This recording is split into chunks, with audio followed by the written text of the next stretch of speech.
Alright, we got Kelly Pavlik versus Sergio Martinez. When we should have Kelly Pavlik, the Ghost, versus Paul Williams, the Punisher. You know, I felt Kelly has been dodging Paul Williams. Personally, I have. We all know what happened when he was scheduled. The negotiations was going good between Kelly and Paul. It fell apart. Kelly Pavlik went ahead and fought Bernard Hopkins, trying to get that name on his resume, and it backfired. And it exposed him. Which I already knew he's a straightforward fighter like Trinidad. You come straight forward, your lateral movement ain't there, and you only effective when you set.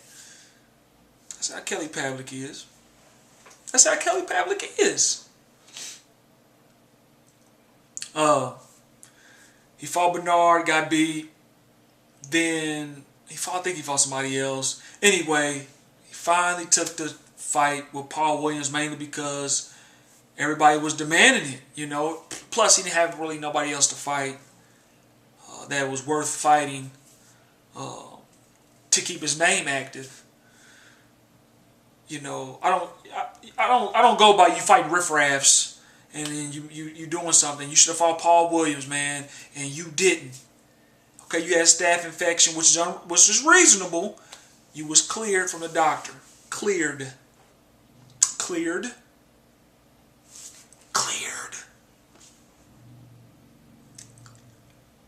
Yeah, you was cleared.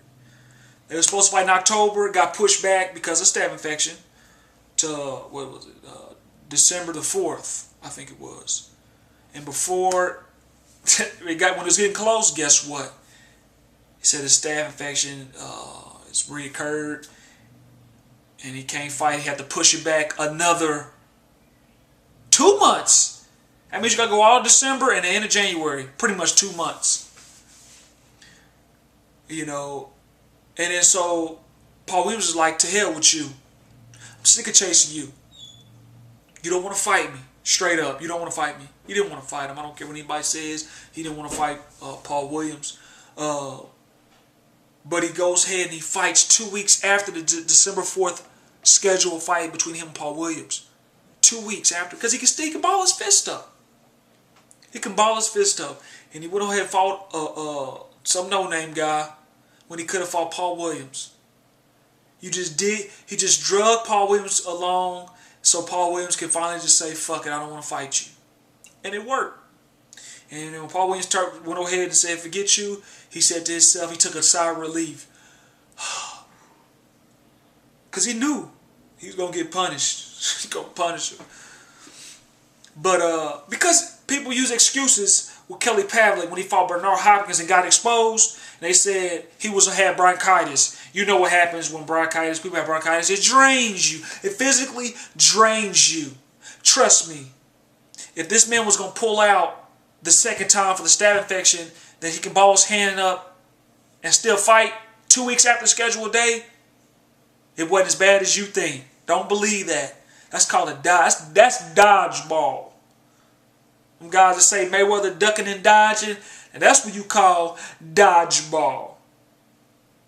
That motherfucker was bobbing and weaving. He was ropey doping on him. He was Ali-ing on him. He ropey doping, man. That's a dodge move.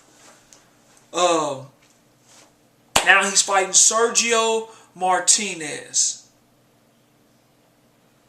He ain't gonna beat Sergio Martinez. I don't care about his, people say he's big.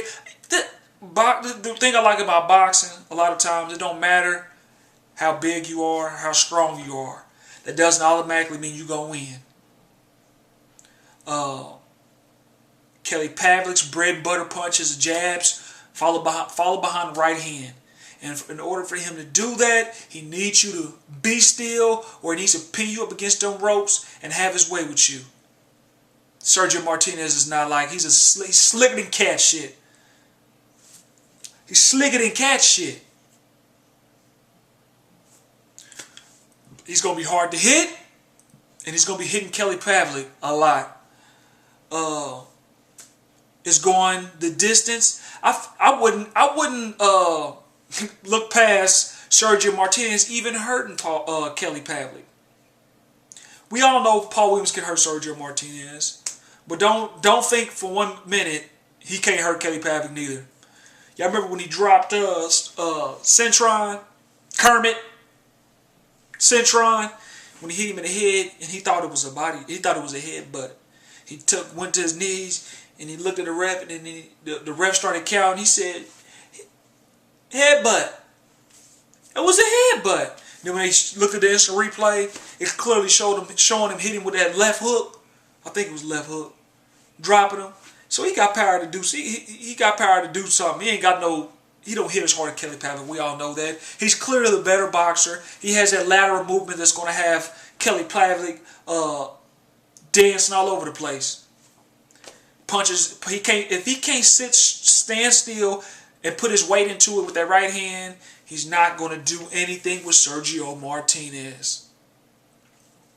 Motherfucker going to be twisting his body up, just trying to hit him. He's going to lose to Sergio Martinez, and then he's going to lose his belt, and it's downhill from there, because I think Sergio Martinez and Paul Williams probably will end up fighting again when Sergio Martinez wins, and Paul Williams gonna get that belt. He's gonna try to get that belt from him, beat him, because that when they fought, it was kind of close fight. It could have went either way. So when he fight and take that strap, one or two things can happen with Kelly Pavlik. He's gonna have to fight Paul Williams, or he's gonna move up to super middleweight, where all these other guys, I don't think Kelly Pavlik can whoop. Too much talent there for Kelly Pavlik. So he's gonna stay at 160. Sergio Martinez is going to take that belt. Paul Williams is going to come right after him and take that belt from him. And he's going to have, I think, all the scraps. No, I'm sorry. Not all the scraps. He's going to have the main middleweight belt. But it's going the distance. Unanimous for my man Sergio Martinez. And never mind. I'll say that for another video. Sergio Martinez